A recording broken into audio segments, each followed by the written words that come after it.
জন্মান্ধ একজন নারী হাফিজা খাদিজা খাতুন। চোখে দেখতে না পারলেও শুধু মোবাইল ফোনে শুনে পবিত্র কোরআনের ৩০ পারাই মুখস্থ করেছেন তিনি। অটল বিশ্বাস, অধ্যাবসায় আর অদম্য ইচ্ছার শক্তিতে এই অসাধ্য সাধন করেছেন খাদিজা। কিন্তু এমন এক অনুপ্রেরণাদায়ী জীবনের পেছনে ছিল দারিদ্র্য, জীর্ণ কুড়েঘর আর অনিশ্চয়তার ভরা প্রতিটি দিন। থাকার মতো কোনো পাকাপোক্ত ঘর ছিল না তার। অবশেষে সে জীবনেই এলো পরিবর্তন, পেলেন এক নতুন নিরাপদ ঠিকানা। মানবিকতার স্পর্শে বদলে গেল তার পুরো জীবনের গল্প। লালমনিরহাট সদর উপজেলার চিনিপাড়া এলাকায় অসহায় এই নারীর জন্য নতুন পাকা ঘর নির্মাণ করে দিয়েছেন বিএনপির জাতীয় নির্বাহী কমিটির সাংগঠনিক সম্পাদক ও সাবেক উপমন্ত্রী অধ্যক্ষ আসাদুল হাবিব দুলু।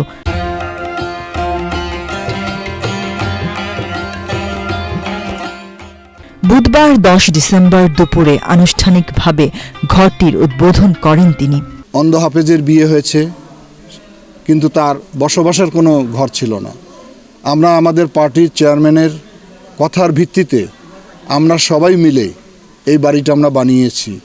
আমরা মনে করি যে বিএনপি একটি জনবান্ধব রাজনৈতিক দল, মানুষের কষ্ট, দুঃখ, দুর্দশার পাশে সবসময় তারা দাঁড়ায়।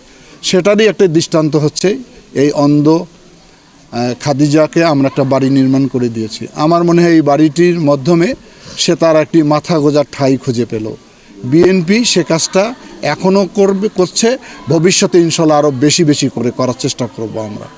দীর্ঘদিন মানবেতর জীবন কাটানো খাদিজা ও তার স্বামী ঝড় বৃষ্টির আতঙ্কে প্রতিটি দিন কাটাতেন। থাকার মতো একটি নিরাপদ আশ্রয় ছিল না তাদের। নতুন পাকা বাড়িটি পেয়ে আজ তাদের জীবনে ফিরে এসেছে স্বস্তি, নিরাপত্তা এবং খানিকটা সম্মান। আমরা ওই ভাঙ্গা ঘরের মধ্যে বসবাস করতেছি। পরে ২০২৫ সালের মে মাসে আমরা অধ্যক্ষ আসাদুল হাবিব দুলু ভাইয়ের বাড়ি গেলাম। যাই আমার অবস্থার কথা যখন তুলে ধরলাম, তখন একটু ভাই মনে মনে একটু কষ্ট পাইছে আমার অবস্থার কথা শুনিয়ে। শরম লজ্জার কথা, আপনি আমাদেরকে একটা বাসস্থানে করে দেন, টাকা দেওয়ার দরকার নাই। টাকা তো এখনই খাইলে এখনই শেষ হয়ে যায়, কিন্তু বাসস্থানটা যদি করে দিতে পারেন আমরা সারা জীবন আপনার গুণগান কইতে থাকবো এবং আপনার জন্য দোয়া করব। তখন ভাই বলল যে ঠিক আছে, আমি এটা দিতে পারবো। উনি পরের দিনই একেবারে ইট, বালা, সিমেন্ট একেবারে যা কিছু আছে সব কিছু পাঠিয়ে দিছে।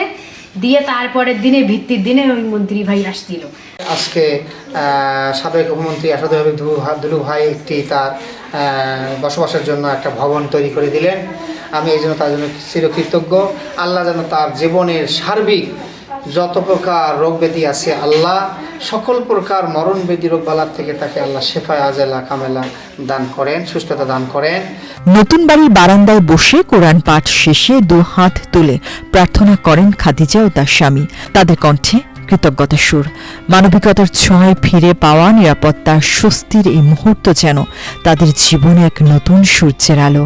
আর অধ্যক্ষ আসাদুল হাবিব দুলুর এমন আন্তরিক উদ্যোগ স্থানীয় এলাকাবাসীর হৃদয়ে গভীরভাবে ছুঁয়ে গেছে। একটি ঘর যেন হয়ে উঠেছে মানবতার উজ্জ্বলতম উদাহরণ।